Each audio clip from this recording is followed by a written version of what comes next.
பக்தர்களின் தெளிவான முதிர்ந்த மனம் முருகாவும் மயிலும் ஆகும்.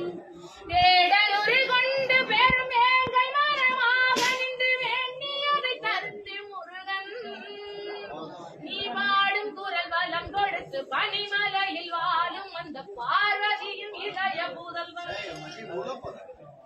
ஆதி சிவன் பிள்ளையன ஆனை முகன் தம்பியன ஞான பலமான முதல்வன்.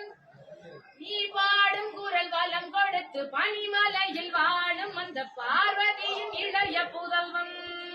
விழுந்தவர்கள் எழுவதுவும் எழுந்தவர்கள் விழுவதுவும் குமராவும் செயலாலன்றோ. இங்கு அழுதவர்கள் சிரிப்பதுவும் சிரித்தவர்கள் அழுவதுவும் குமரா